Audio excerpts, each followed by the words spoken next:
ಯಾವತ್ತಾದ್ರೂ ಎಲ್ಲಿಗೆ ಹೊರಟು ಹೋಗುವಾಗ ನಾನು ಎಲ್ಲೇ ಇರ್ಲಿ, ಯಾವ ಸಖಿಯರು ಬಂದಿದ್ರೆ ಇರ್ಲಿ, ಏ ಬಾಮ ಬಾಮ ಅಂತ ಕರೆದು, ಬಾಮ ನಾನು ಇಂಥಲ್ಲಿಗೆ ಹೋಗುತ್ತೇನೆ, ಇಂಥ ವಿಚಾರ ಎಲ್ಲವನ್ನು ಸಮಸ್ತವಾಗಿ ಹೇಳಿ ಹೋಗುವುದು ತಾವು. ನನ್ನ ಪ್ರೀತಿಯ ಮನದಲ್ಲಿ ಏನಲ್ಲವೇ ನಿಮ್ಮಂತೆ ಕರೆಯುತ್ತಾನೆ.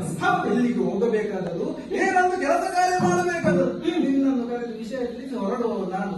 ಆದರೆ ಅದಕ್ಕಿಂತ ಅವಕಾಶ ಇಲ್ಲ. ಅಡವಾಯ್ತು ಯಾಕೆ? ಯಾಕೆಂದ್ರೆ ಯಾವತ್ತೂ ಹೇಳಿ ಹೋಗುವರು, ಇವತ್ತು ಹೇಳದೆ ಹೋಗ್ಬೇಕಿದ್ರೆ ಏನಾದ್ರೂ ವಿಶೇಷಕ್ಕಿಂತ ವಿಶೇಷ ಇರಬೇಕು. ಸ್ವಾಮಿ, ಏನು ನೀವು ಹೊರಟದ್ದು ಎಲ್ಲಿಗೆ? ಆಯ್ತಲ್ವ, ಶುಭ ಕಾರ್ಯಕ್ಕೆ ಹೊರಡುವಂತ ಸಂದರ್ಭದಲ್ಲಿ ಈ ಪದವ ಬೆಕ್ಕೊಟ್ಟ ಬಂದಾಗಿ. ಓ, ಅಪಶಕುನ. ಅಪಶಕುನ ಮನೆ ಬೆಕ್ಕೊಟ್ಟ ಬಂದಾಗಿ. ಸ್ವಾಮಿ, ಏನು ಮನೆಯಲ್ಲೊಂದು ಬೆಕ್ಕಿರ್ತದೆ. ಯಜಮಾನ ಹೊರಟು ಹೋಗುವಾಗ ಆ ದಾರಿಗೆ ಅಡ್ಡ ಬರ್ತದೆ. ಅದು ಮನೆ ಬೆಕ್ಕಲ್ವೇ? ಯಜಮಾನ ಎಲ್ಲಿಗೆ ಹೋಗುತ್ತಾನೆ? ಅಲ್ಲ, ಅದನ್ನು ಹೋಗಬಾರ್ದು ಅಂತ ಅದಕ್ಕೇನು ಗೊತ್ತುಂಟು? ಗೊತ್ತಾಗುದಿಲ್ಲ. ಈ ಮನೆಯಲ್ಲಿ ತಿರುಗುತ್ತಾ ಇರ್ತದೆ ಹಾಗೆ. ಏನೋ ಪ್ರೀತಿಯಿಂದ ಹೋಗ್ತದೆ.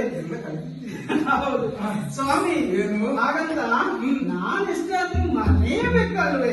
ನನ್ನ ಮನದ ಬೇಕು. ಹೌದು ಹೌದು. ಹಾಗಿದ್ರೆ ಹೀಗೆ ಹೋಗುದಿದ್ರೆ ನಾನು ಹೀಗೆ ಕೇಳ್ತೇನೆ. ಅಪಶಬ್ದ ಅಂತ ಹೇಳಿದ್ದಲ್ಲ, ಕೇಳುವಾಗ ಒಂದು ಅದಕ್ಕೊಂದು ಶಬ್ದವನ್ನು ಬಳಕೆ ಮಾಡುವುದಂತ.